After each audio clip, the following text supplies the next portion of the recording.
Life Eater that came out just about a week ago as we record this podcast. It is from Strange Scaffold, who aren't a developer that I'm super familiar with, although I believe, I'm actually just sort of fact-checking myself on the fly, they did develop a game last year that was pretty critically acclaimed called El Paso Elsewhere, that has actually just been picked up for a movie adaptation, which was kind of cool news.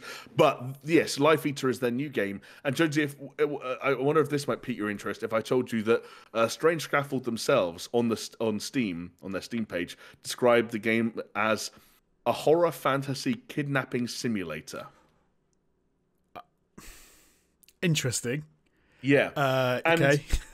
And when I say that, when I say like fantasy kidnapping simulator, I'm sure a lot of people kind of apply maybe sort of a slightly over the top kind of like tonality or look to it.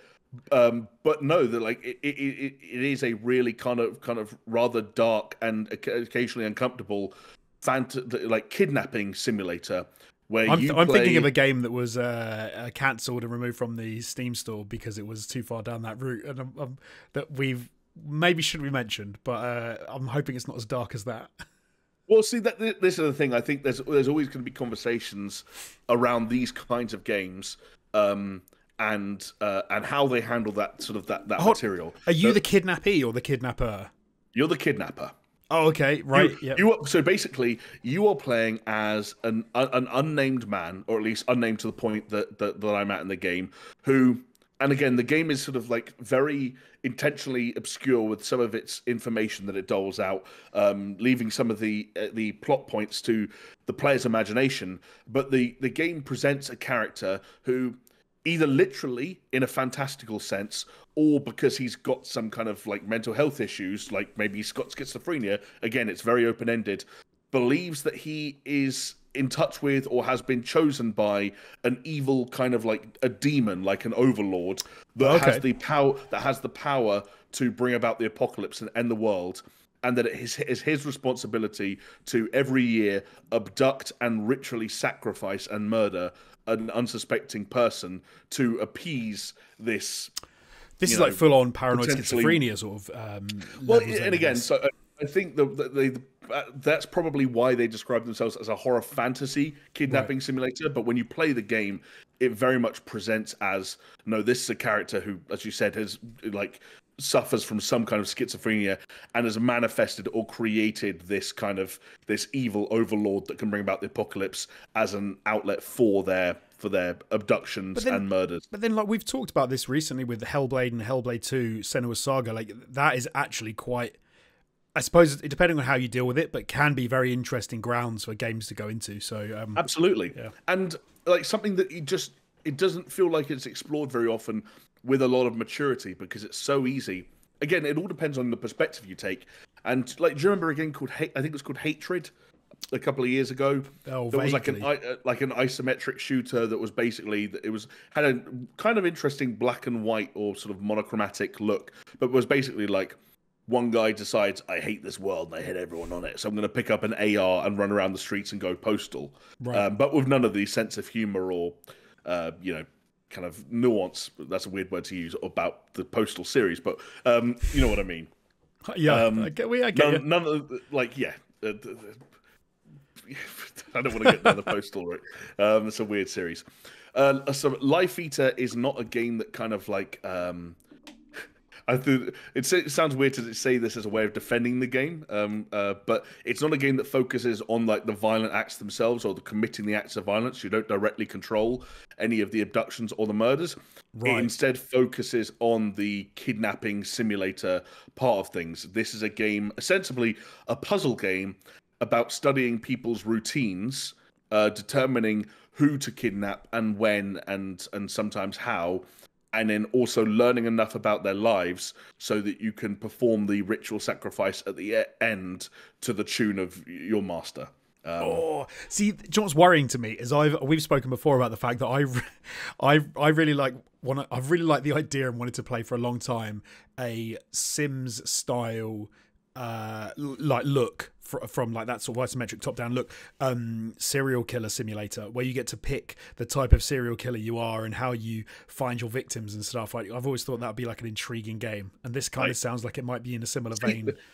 Even then, like, it doesn't nearly indulge in some of those ideas as much as I think your hypothetical game might do. I don't want to do the stabby part of a serial killer game. I just want to do but even like choosing. The... It's even planning or like choosing how you're going to kill someone. Like it's not even that. Sounds really bad, doesn't it? I've just listened to myself say, I'm like, no, I'm not a crazy person. Like, well, but like this is why I think these kinds of games have become a little bit taboo, is because they don't want to feed into that thing of becoming murder simulators or torture simulators. Right. Like torture scenes in general in video games, going all the way back to, like, you talk about the one in GTA 5, for example, one of the most commercially successful games of all time. They're controversial because they're interactive. I think Life Eater kind of walks a very interesting tightrope around the degree of interactivity that is appropriate in what is still quite an engaging story about someone who is committing these atrocities. But I feel like I need to clear up the picture of how the game actually plays before people go out and buy it and go like, oh my god, what is this? Because it essentially plays out in two parts. It's part puzzle game, part visual novel. Okay. So the puzzle side of things is the abductions. So basically, your master, this overlord, will give you progressively more complicated instructions as each year rolls by, from just abduct someone to, like, you might have 3 people and it's like abduct a loner who, like, no one is going to miss, right? And things like that. And so basically what you have is imagine a potential abductee, and imagine a Premiere Pro timeline that makes up their daily routine. And you have their daily routine for each day of the week. And you flip between the days of the week with Q and E. And each day you have that timeline stretching out horizontally, made up of all these blocks that are what they're doing, but they're all blurred out. They're all fuzzy. And so what you have to do is you have to click on one of those blocks and try and figure out what that person does in that time slot. And so the things, and so you have in any of those slots, you have a choice of 3 things to do: a level 1, a level 2, and a 3 option. And they're always kind of like, watch them from your car, send them a phishing email, like go pretend to be a door-to-door salesman, accuse them of to try and figure out what they do at that time of their exactly. All these different, but each of those 3 options, those 3 leveled options, will have a higher likelihood of success, but as you do things, you're arousing more suspicion. Right. And you have a suspicion meter that fills. If your suspicion meter fills 3 times, you fail because you, I guess, have been arrested. And you can you can ease off or reduce your suspicion meter by doing these kind of like what are theoretically kind of like more relaxing, non-abducting, but they're also kind of creepy because you're playing a fucking weirdo. Right. So, but that's where you get into the most important currency of them all, which is time. So every act you do takes a certain amount of time. The acts that you do that reduce the amount of suspicion or kind of cool the trail that you've got on you, they take up time. And Zinforth, I think, is like the name of the evil guy. Like he wants stuff in a specific time. So yeah, it starts out where you might look at someone's calendar and like you're looking at a Monday and you're like, right, between midnight and 6 a.m. they're doing one thing, and you're like, well, that's probably sleeping.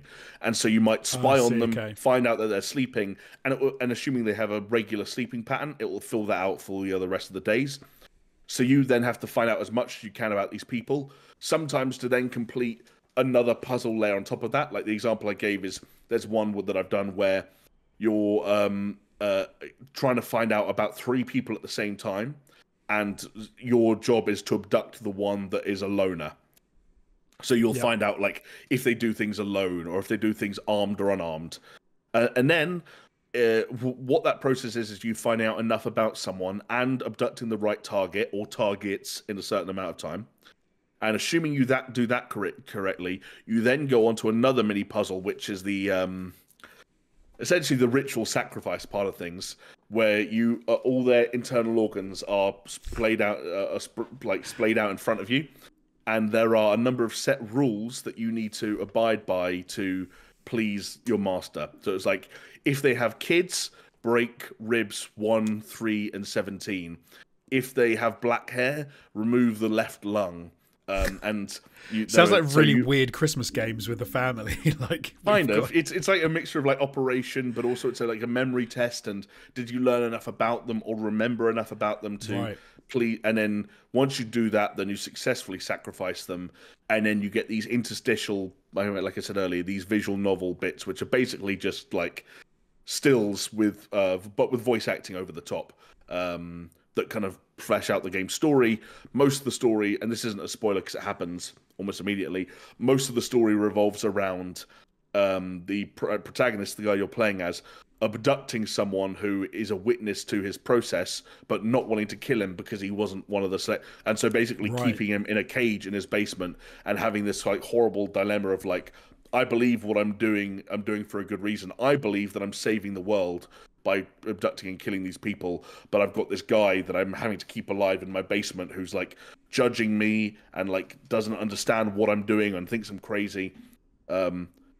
It's very interesting, and it's just one of those games that like is from a relatively small but prolific developer who have clearly said like, we're not going to go out and make incredibly long or incredibly complicated games. And it is one of those games that you play and you're like, okay, this hasn't had a huge amount of attention to detail put into it, like, you know, that some corners have been cut in terms of the presentation, and it occasionally feels a little bit kind of like slight and simple, but it's an interesting idea, and I think that's kind of what I wanted to get behind. And a support is a weird word to use when you're buying a video game, but you know what I mean.